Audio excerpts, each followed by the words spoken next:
Hi friends, எல்லோரும் எப்படி இருக்கீங்க? நீங்கள் சூப்பரான முட்டை பரோட்டா எப்படி செய்யலான்னு பார்க்கலாமா? வாங்க. அதுக்கு பார்த்தீங்கன்னா வெங்காயமும் கருவேப்பிலை நல்லா வதக்கி எடுத்து வச்சுருக்கேன். நம்ம எந்த அளவுக்கு கருவேப்பிலை சேர்க்குறோமோ சூப்பராக இருக்கும். கருவேப்பிலாம் நிறையா போட்டால் தக்காளியும் அது கூட சேர்த்துக்கலாம். நல்லா வதக்கி எடுத்துக்கலாம். தக்காளி வெங்காயம் எல்லாம் வதக்கி எடுத்துக்கலாம்.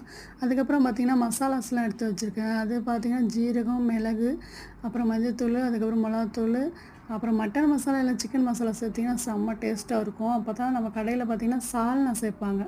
இந்த முட்டை பரோட்டாக்கெலாம் பார்த்திங்கன்னா சால்னா, அந்த கடை உள்ள சால்னா சேர்த்தாங்கன்னா அந்த டேஸ்ட்டு பக்காவாக இருக்கும். அதுக்கு வந்து நம்ம முட்டை பரோட்டாவுக்கு வந்து நம்ம சிக்கன் மசாலா இல்லை மட்டன் மசாலா சேர்த்துக்கலாம். மசாலாவும் அதோட அந்த கிரேவியோடையே நம்ம அதை வதக்கி வச்சுருக்க வெங்காயம் தக்காளியோட ஒரு ரோஸ்ட் பண்ணி எடுத்துப்போம். முட்டையை ஊற்றுனதுக்கப்புறம் ரொம்ப கிண்ட வேணாம், லைட்டாக ஒரு பரட்டிக்கலாம். ஏன்னா ஒரு கிரேவி பதத்துக்கு இருந்தால் தான் நம்ம அந்த புரோட்டா போடுறப்போ வந்து சாஃப்டாகிரும். ரொம்ப முட்டையை இது பண்ணிட்டோன்னா நல்லா இருக்காது அந்த அளவுக்கு. பாருங்கள், இப்போ புரோட்டா போட்டதுக்கப்புறம் நல்லா எந்த அளவுக்கு சாஃப்டாகுதுன்னு. உப்பு சேர்த்து பார்த்துக்கோங்க டேஸ்ட்டுக்கு, எப்படி உப்பு டேஸ்ட் கரெக்டாக இருக்கான்னு சொல்லிட்டு. நல்லா ஒரு 2 பெரட்டெல்லாம் சிம்லேயே வச்சுக்கோங்க. லைட்டு சிம்லேயே வச்சுட்டு நம்ம 2, 3 பெரட்டி வரக்குள்ளேயே அழகாக சூப்பராக வந்துடும். நல்லா சாப் பண்ணி வந்துடும்.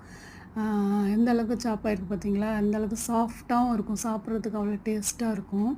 பிள்ளைங்களுக்கெலாம் ரொம்ப பிடிக்கும், பெரியவங்களுக்கு ரொம்ப பிடிக்கும். செஞ்சு பார்த்துட்டு சாப்பிட்டு பார்த்துட்டு கமெண்ட் பாக்ஸில் கமெண்ட் பண்ணுங்கள்.